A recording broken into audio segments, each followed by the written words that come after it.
عقیدے کے باب سے آج قیامت کے متعلق کچھ باتیں عرض کرنے کی کوشش کرتا ہوں۔ انتہائی توجہ کے ساتھ سننے اور سمجھنے کی کوشش فرمائیں۔ فرماتے ہیں قیامت بے شک قائم ہوگی اور اس کا انکار کرنے والا کافر ہے۔ قیامت برحق ہے اور قیامت ایک دن قائم ہوگی، یہ اللہ کا حکم ہے، اس کا اعلان ہے کہ ایک روز قیامت قائم ہوگی۔ اگر کوئی قیامت کا انکار کرے تو اسلام سے خارج ہے وہ۔ اس لیے قیامت پر ایمان رکھنا یہ فرض ہے اور اس کا انکار کرنا کفر ہے۔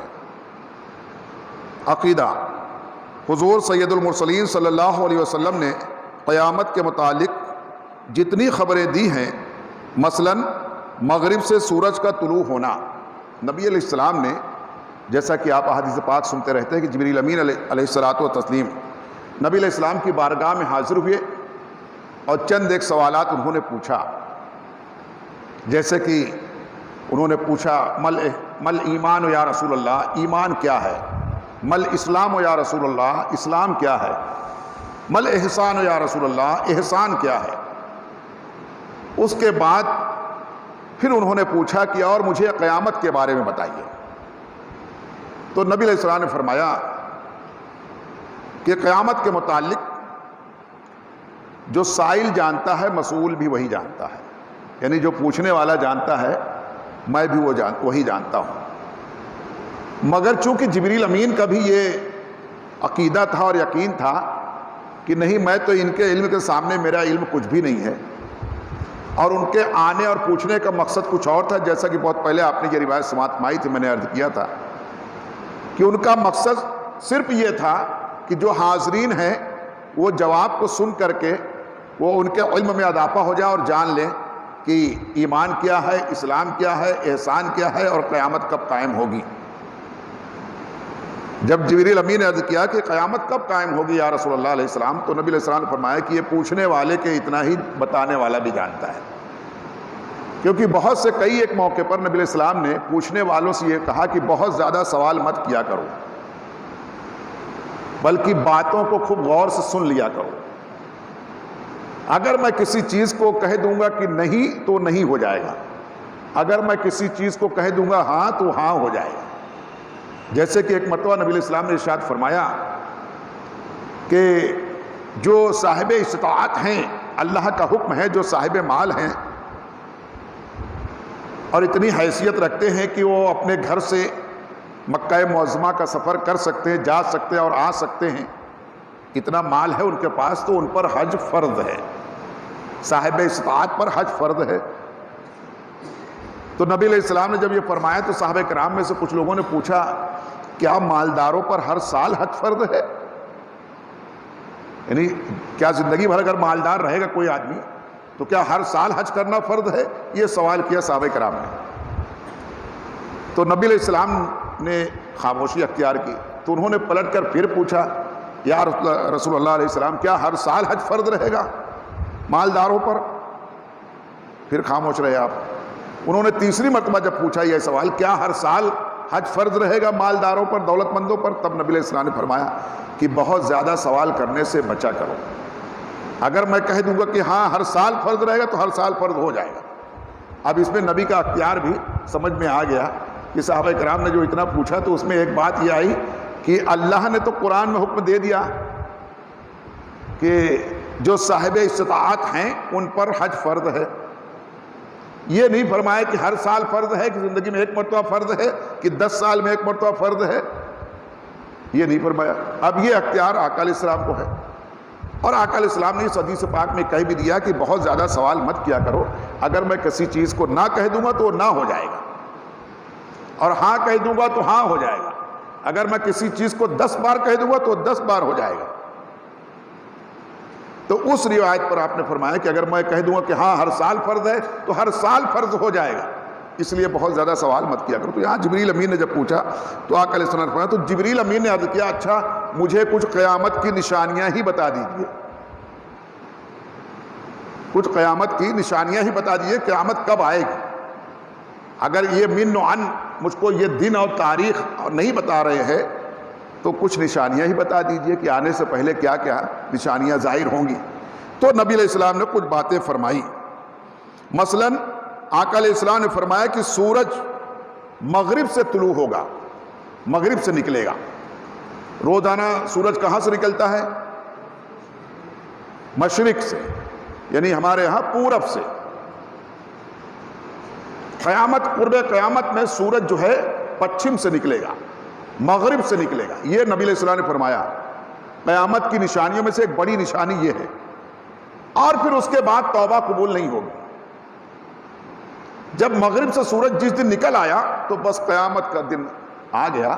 اب کوئی دیکھ کے توبہ کرنے لگے شرک سے، کفر سے، گناہ سے، اب اس کی توبہ قبول نہیں ہوگی۔ ایمان جو ہے اب قابل قبول نہیں ہوگا۔ ایمان تو غیب پر ہے، یؤمنون بالغیب، اللہ نے قرآن میں فرما دیا۔ جو غیب کا انکار کرے یا بن دیکھے کلمہ نہ پڑھے اور توبہ نہ کرے، ایمان نہ لائے اور کسی چیز کا انکار یا کسی چیز پر اعتراض کرے، پھر وہ مومن نہیں ہے۔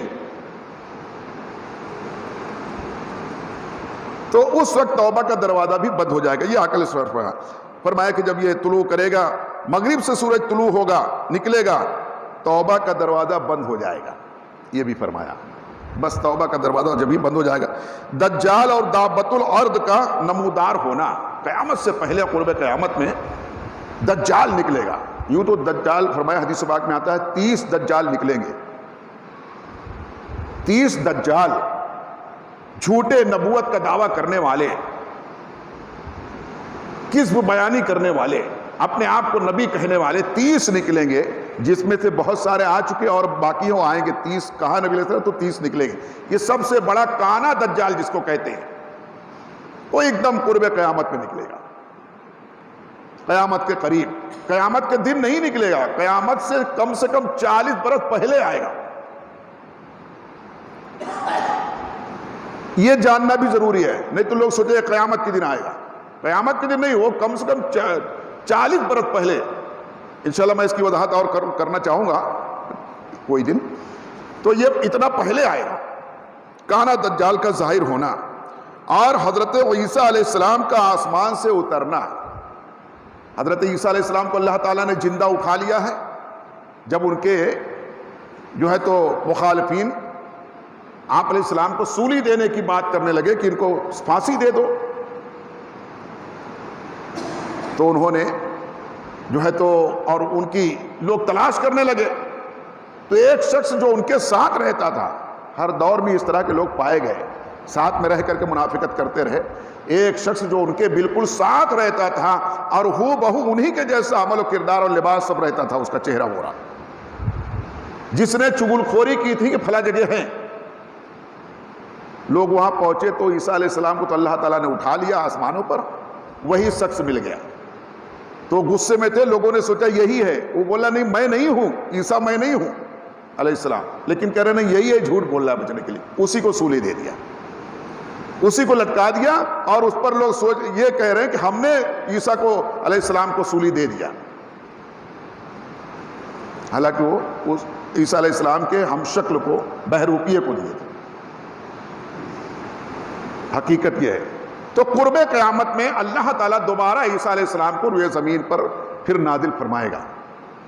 دمشق میں، دمشق کے جامع مسجد کے پوربی مینارے پر آپ ظاہر ہوں گے، آسمان سے اتریں گے۔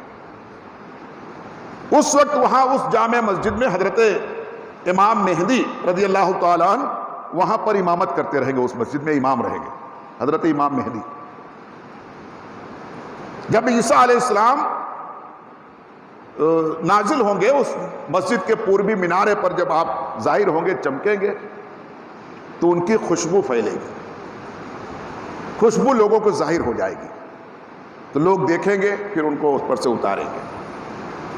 تو عیسیٰ علیہ السلام کو اترنے کے بعد یہ دجال جو رہے گا، اس کو بہت گھبراہٹ ہونے لگی۔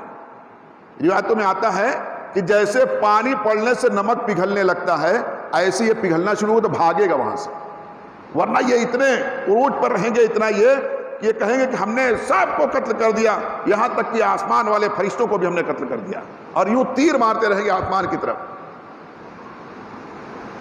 مگر عیسیٰ علیہ السلام جب ظاہر ہوں گے تو یہ وہاں سے بھاگنا شروع کریں گے، تو عیسیٰ علیہ السلام اس کو دوڑائیں گے اور دوڑا کر کے اس کو تیر مار کر کے اس کو ہلاک کریں عیسیٰ علیہ السلام۔ تو نبی علیہ السلام نے فرمایا کہ یہ سب قیامت سے پہلے 40 برس پہلے 80 برس پہلے سے یہ سب ظاہر ہونا شروع ہو جائے گا۔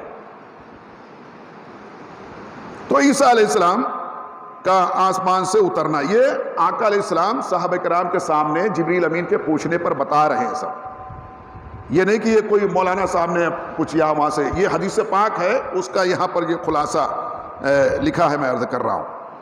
اور فرماتے ہیں کہ اس کے بعد بالکل قیامت کے وقت میں سور کا پھونکا جانا، پھر حضرت اسرافیل علیہ السلام کو قیامت کے روز اللہ تعالیٰ سور پھونکنے کا حکم دے گا، اور ان سب باتوں پر ایمان رکھنا ضروری ہے، ان میں سے کسی ایک بات کا انکار کرنا کفر ہے۔ تو اس لیے ان تمام باتوں کی معلومات رکھنا فرض ہے اور ان پر ایمان رکھنا ضروری ہے، ان کا انکار کرنا کفر ہے۔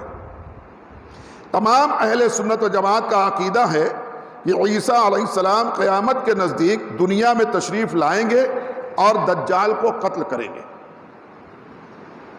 دجال جو بہت فتنے پر رہے گا، پوری دنیا کا سفر کر لے گا سوائے مکہ مدینہ چھوڑ کے، حرمین طیبین میں نہیں جا پائے گا۔ جب وہاں اپنا لشکر لے کے جانا چاہے گا تو اللہ کے حکم سے فرشتے اس کا رخ موڑ دیں گے، دوسری طرف کر دیں گے، پھر ادھر جانے لگے گا۔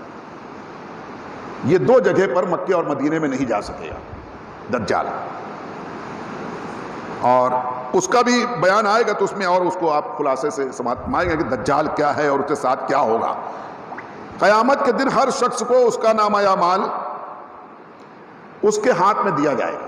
قیامت کے دن جب قیامت قائم ہوگی، اس کے بعد حشر کا میدان برپا ہوگا، اس وقت میں ہر شخص کا نامہ اعمال جو ہوگا اس کے ہاتھ میں دیا جائے گا، بغیر اس کے نامہ اعمال دیے اس کو دکھائے اس کے تعلق سے فیصلہ نہیں ہوگا۔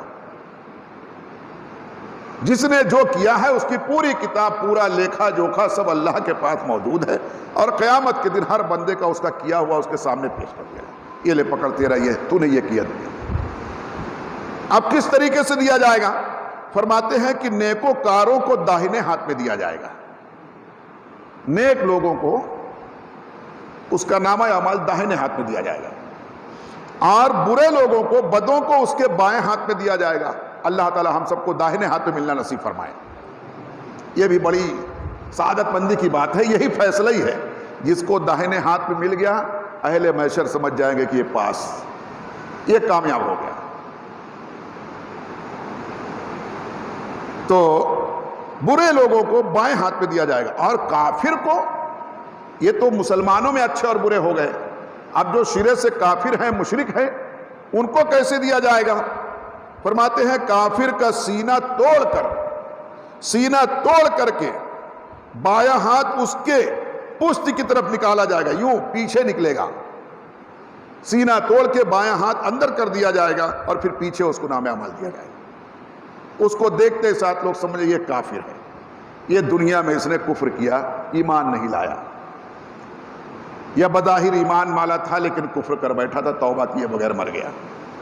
اس کو دیکھ کر کے سب سمجھ میں آ جائے گا۔ تو اس دن اللہ تعالیٰ اچھوں کو اور بروں کو سب کو الگ الگ کر دے گا۔ وَامْتَازُوا الْيَوْمَ أَيُّهَا الْمُجْرِمُونَ، اور پھر یاد کرو وہ دن، اس دن کو جس دن اللہ تعالیٰ اچھوں کو اور مجرموں کو الگ الگ کر دے، دونوں میں امتیاز پیدا کر دے گا کہ یہ مجرم ہے اور یہ فرمانبردار ہے، سب کو الگ الگ اللہ کر دے گا۔ اب فرماتے ہیں کہ قیامت کیا ہے؟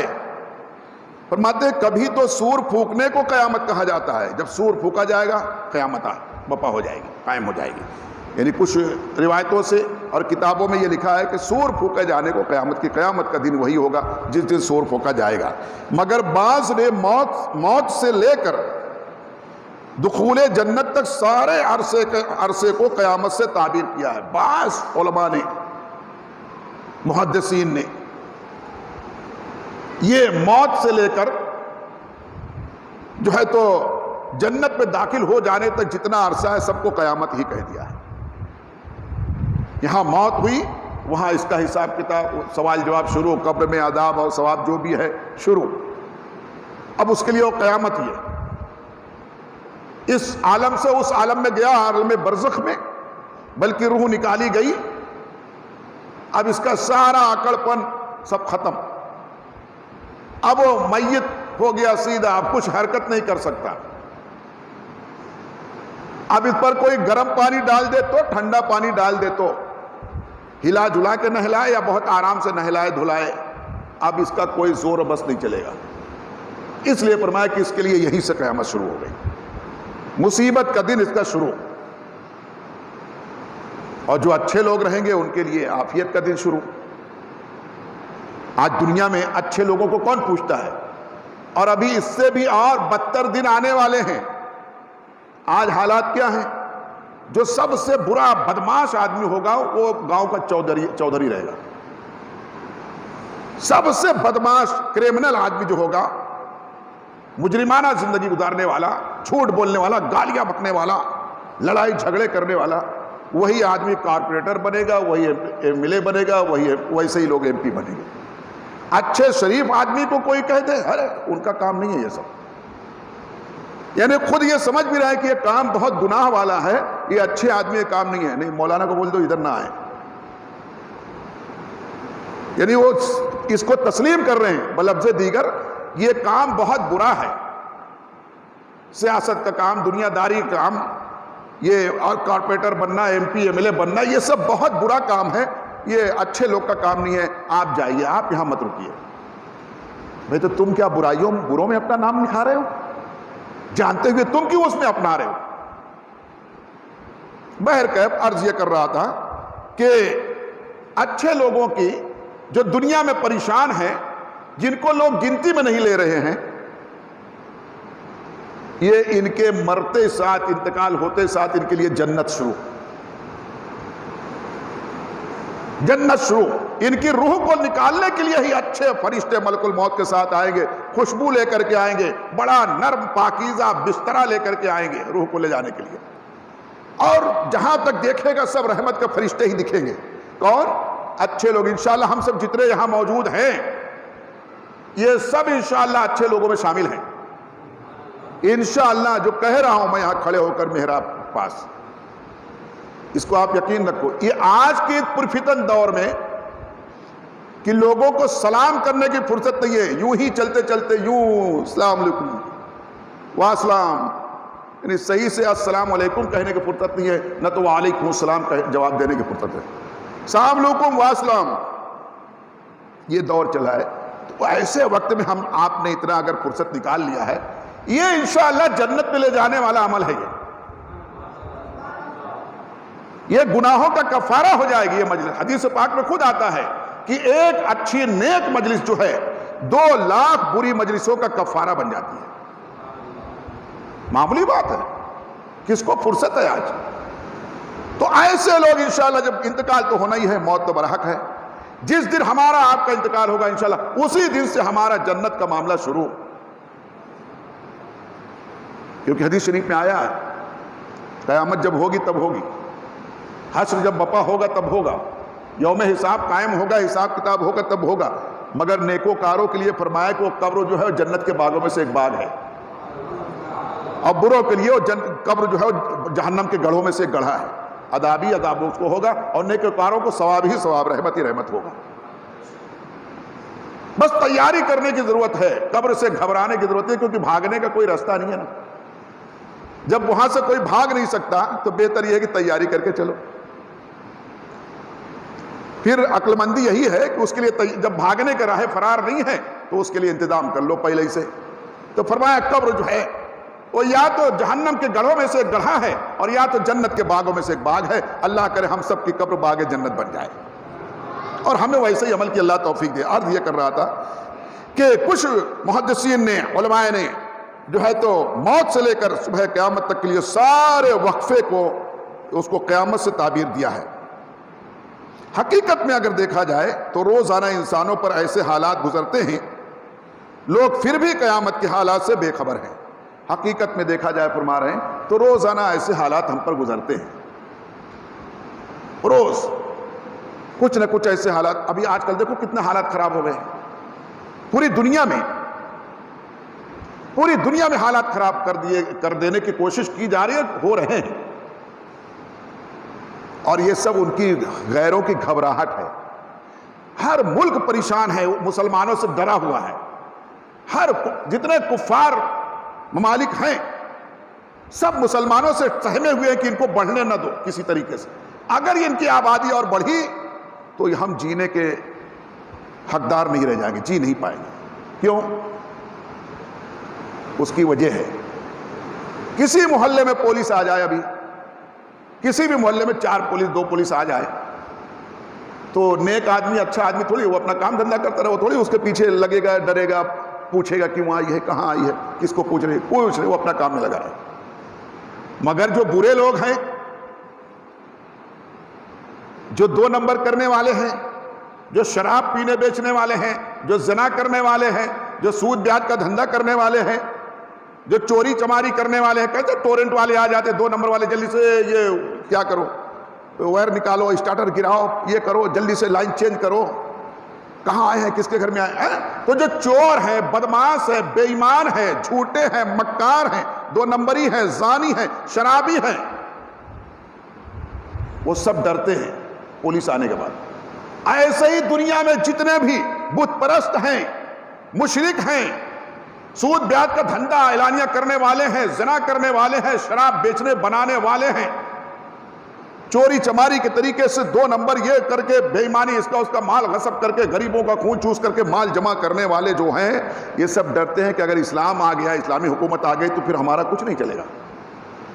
اسلام میں زنا کی اجازت نہیں ہے، شراب کی اجازت نہیں ہے، سود بیاج کی اجازت نہیں ہے، بغیر کسی وجہ سے کسی کا قتل کرنے کی اجازت نہیں ہے، چوری کی اجازت نہیں ہے. اسلام اگر آیا تو ہم تو بالکل کنگال ہو جائیں گے. اس لیے سب چاہے اسلام نہیں آنا چاہیے، اسلامی حکومت میں اور مسلمان بڑھنا نہیں چاہیے، اگر بڑھے تو اسلامی حکومت ہو جائے گی.